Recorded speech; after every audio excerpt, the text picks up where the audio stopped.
Well, good morning, good evening, good afternoon, book lovers. Welcome to Excellent Books.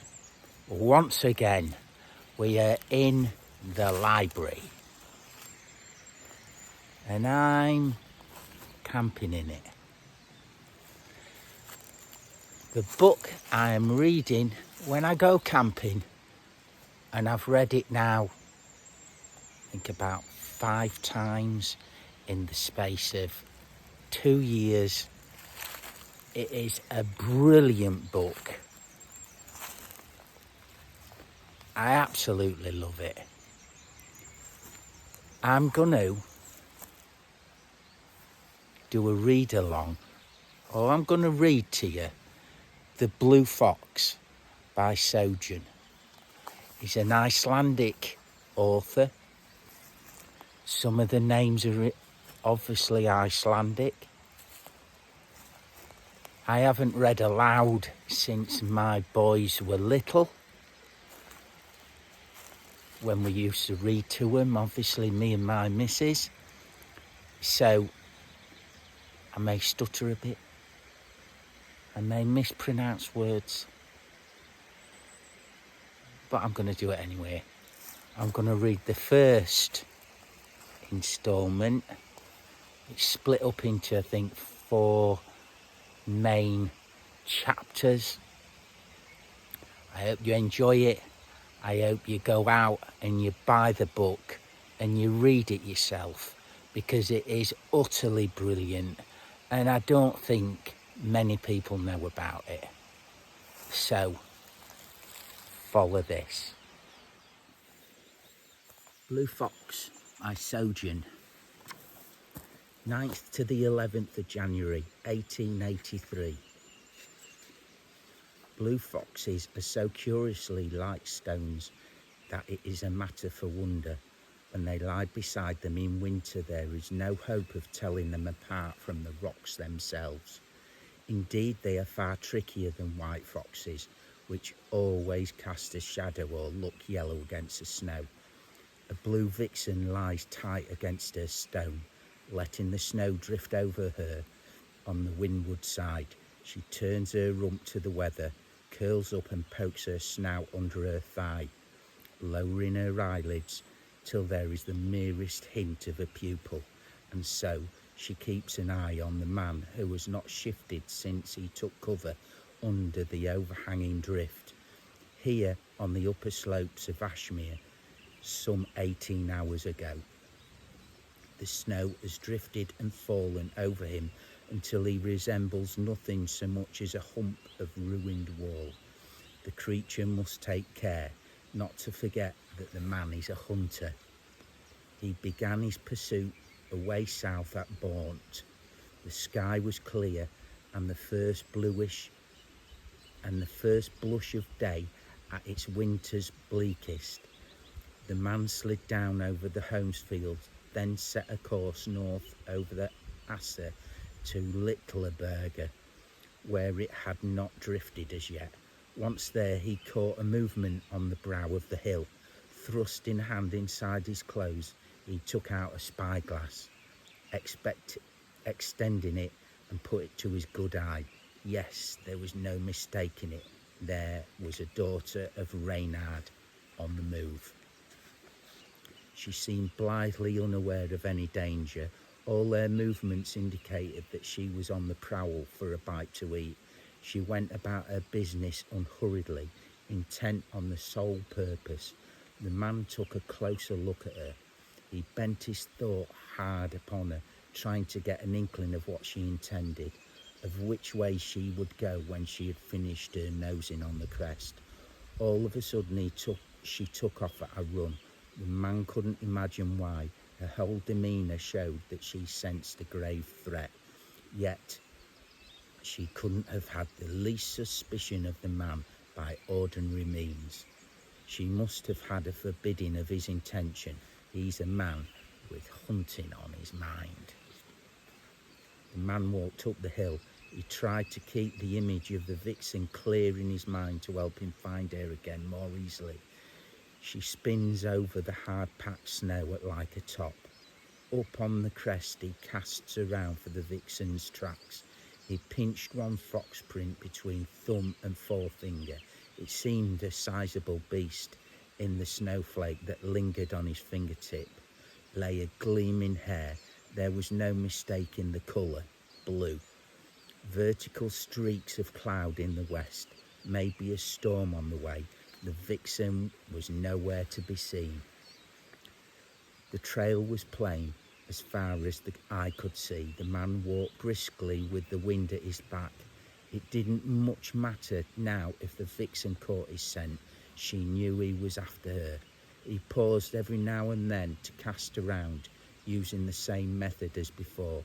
He bent all his thoughts on one goal, of working out which way the vixen would run and where he would get within striking distance. All at once he received word of which way she was going and where he would get within striking distance. The vixen is going north over the plain. She'll double sharply to the east with the gravel beds of Mella before her. Nothing but stones, a perfect hiding place for a blue fox. Was she too intent to take care? Had she given all her mind over to danger, thereby letting him into her thoughts? Had she paid no heed to warding him off? Had the man received a thought message from the vixen?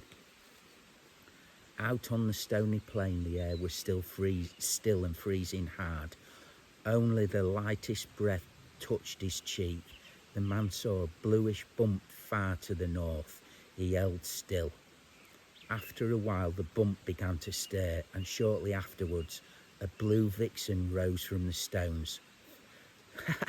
There she is, a rare beast, dark as earth to look at, with a thick pelt and bushy tail, clearly jumpy as hell. She sprang away in sharp, stiff bounds. The man set off at a run. As he suspected, the vixen made straight for the blowing snow. In the very instant before the blizzard swallowed her, she stopped short and glanced back at the man, then whisked away at a terrific pace.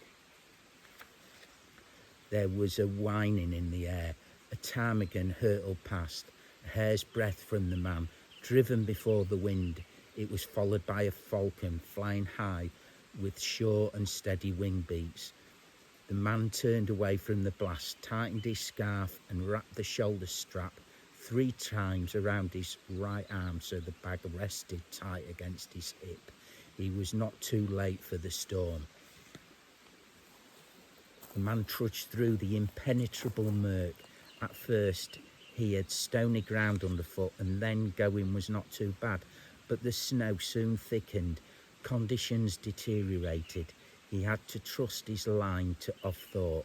The vixen could be childishly weather shy. She'll dig herself into a drift or press herself deep into crannies well below the frost mark, and there she'll stay until the foul weather has passed. Now the man has a chance of lessening the gap between himself and the little fox. He inched forward, but just as the man felt he might have gained on the vixen, the snow suddenly deepened. It now came up to his crotch, and with the next step the man set fast in his tracks. He could go neither back nor forward. He couldn't see a hand in front of his face. The blizzard buffeted him from every side, from above and below. As evening drew on, the weather turned wilder. The frost pierced his clothes in spite of their thickness, and he grew so cold that he had to shiver himself to warmth. The man decided to let himself be snowed in. He moved a little while this was happening, so the snow formed a windproof shell around him. He was of medium stature, stout and bulky about the chest. His features were coarse, his forehead of middling height but broad, giving his face its character. He had small steel blue eyes set deep under heavy brows that met in the middle, and a high-bridged nose. The set of his profile and chin would not be made out for the dark red beard, shot through with silver, which overlaid cheek and jaw, reaching down to his breast. He had grizzled earth-brown hair, a domed birthmark perched high on his left nostril. Such was the man in the snowdrift. The night was cold and of the longer variety. The man broke off his ice shell. He praised the Snow Queen and Jack Frost for the shelter they'd given him on this fair patch of ground. From his vantage point he could see far and wide over the white frozen wastes. He now took to pinching and squeezing himself. When he had finished rubbing warmth into the muscles of his upper arms, he pulled on his gloves, braced his hands on the snow ledge, and hoisted himself off his throne. Yes, he was a lucky dog. Having shouldered his rifle and bag, the man didn't slow his pace until he reached the smooth rocks of Lofokenlop, those ice age remnants high up the mountain where the snow never lies. There he took off his haversack, removed his gloves, skin shoes and knitted stockings, laying them to dry on the rock beside him. No, damn it, he took off every stitch and sat there as he was created in nothing but his skin. He was the child of Earth, Sun's daughter. His guts rumbled and the man discovered that he was hungry. He hadn't tasted a bite since gorging himself on boiled fish before setting off. Before that he was more than 20, but that was more than 20 hours ago. He had eaten a bit of ice since then, truth be told, but that was dull and insubstantial fare. He opened the bag. Hands thick slabs of lamb, rye cakes with sheep's butter, sour as gall, topped with mutton sausage, a dried cod's head, pickled blood pudding, dried fish, curd porridge and a lump of brown sugar.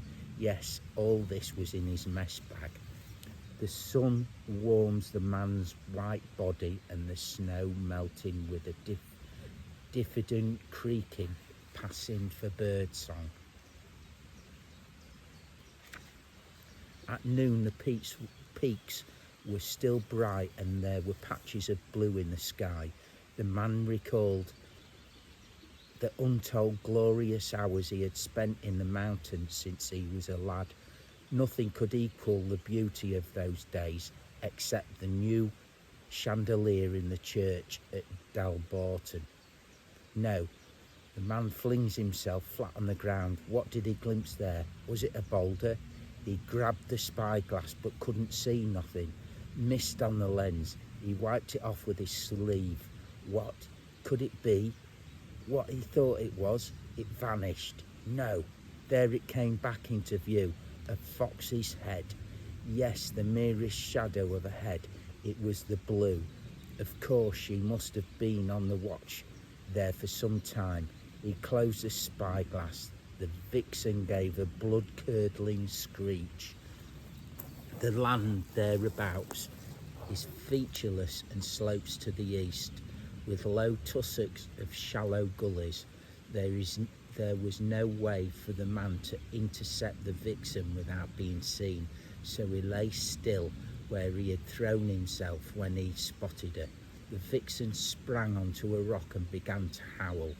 There she sat, pointing her muzzle at the sky every time she uttered a sound, and so the vixen tried to provoke the man to move.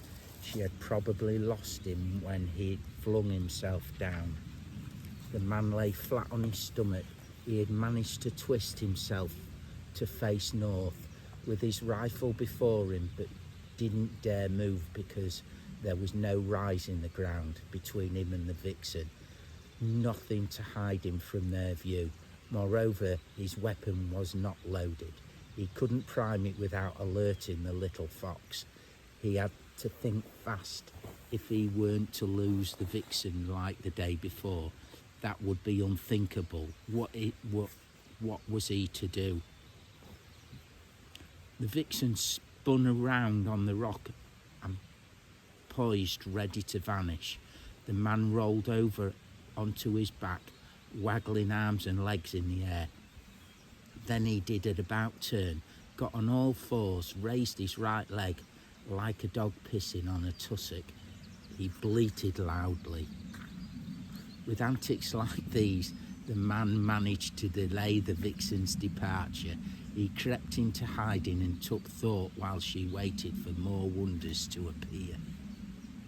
The man loaded his rifle, ramming down half a measure of powder, which would be needed if he were to hit the vixen with his first shot. Putting his hands in his pockets, he fumbled for the tatty little hymn book he kept there, tore out a page, crumpled it between his fingers and stuffed it into the barrel. Now it wouldn't whine, even if he aimed the weapon straight into the stiff breeze. He worked quickly, moistening the rifle sight with his spittle and dabbing on a speck of lichen. It froze to the metal. He adjusted it and aimed the rifle experimentally. He would be able to make out the lichen, however dark it got. The man straightened up and aimed the gun, leaning forward on his left leg, focusing all his attention on the rock. No, the vixen was nowhere to be seen. He waited for a long time before letting the weapon drop. The vixen wouldn't give him the slip now. Snow covered the land up to the roots of the glacier. Not a bare patch of earth to be seen. The vixen would write the tale of her travels on the blank sheet as soon as she embarked on them. Grasping the weapon in both hands, he set off. All day long the vixen ran uphill and down dale, the man following hard on her heels. She was his letter of commission, setting him a task to perform in the material world. When the man emerged from under the giant boulder that blocks off Ashmere, he came within an inch of losing the vixen. He just managed to spot her as she turned 3 circles and flopped against a stone, sulking down and laying her tail over her muzzle. The man did the same. The rim of daylight was fading. In the halls of heaven it was now dark enough for the Aurora Borealis sisters to begin their lovely dance of the veils. With an enchanting play of colours, they flitted light and quick about the great stage of the heavens. In fluttering golden dresses, their tumbling pearl necklaces scattering here and there in the wild caperings. This spectacle is at its brightest shortly after sunset. Then the curtain falls, night takes over. Sleep now became so importunate to the man that the man had never known such overpowering odds. It flashed into his mind that he was in fact dying. He felt weak, his head ached and his breath was laboured. There was a dull ringing in his ears, yet he could still hear a thudding, a hammering. It was his heart. What might that bode? At the very moment the vixen uttered 3 long drawn-out warning cries. This was to the east of the man, borne him on the wind. They struck him like a gust. He jerked, darting his eyes to the left. He glimpsed there a blue shape. It seemed to him a devilish, coal-black beast. It vanished, dead silence. Not even a heartbeat. Was he dead then? After a considerable time, he spied the vixen in the same place as before. She seemed smaller, and all her movements bore witness to exceptional wariness, caution and cunning. Her behaviour was different from before, and she didn't make a sound. When this one had flaunted herself before the man for a good while, she vanished from view. He fought the yawns that forced their way up to his mouth. Then he became aware of movement dead ahead. A fox-like form appeared in the night darkness before his eyes. She pirouetted on hind legs, seemingly free of earth, coiling like an eel in the river. A fourth shrieked somewhere, out in the night, invisible in the blackness. The man got a grip on himself. In this part of the country, blue foxes were so rare that one alone would be newsworthy. The black one, the shy one, the dancer, the yelper, they were all the same fox. It could not be otherwise. They are all the same fox. All the same fox. They're all the same fox. All the same fox. They're all the same fox. He repeated the words over and over like a man groping his way out of a nightmare, crying out in his mind. At last he rallied, and when the tears had run from his eyes, the man saw that the fox was still in the same place, and he himself had not moved. It began to snow. It snowed. Blue foxes are so curiously like stones that it is a matter for wonder. When they lie beside them in winter, there is no hope of telling them apart from the rocks themselves. Indeed, they're far trickier than white foxes, which always cast a shadow or look yellow against the snow. The blue vixen lies tight against her stone, letting the snow drift over her on the windward side. She turns her rump to the weather, curls up and pokes her snout under her thigh, lowering her eyelids till there's the merest hint of a pupil, and so she keeps an eye on the man who has not shifted since he took cover under an overhanging drift there on the upper slopes of Ashmere some 18 hours ago. The snow has drifted and fallen over him until he resembles nothing so much as a hump of ruined wall. The creature must take care not to forget that the man is a hunter. The fox closes her grey eyes. When she opens them again, the man has gone. She raises her head. Reverend Boulder Skugserson pulls the trigger.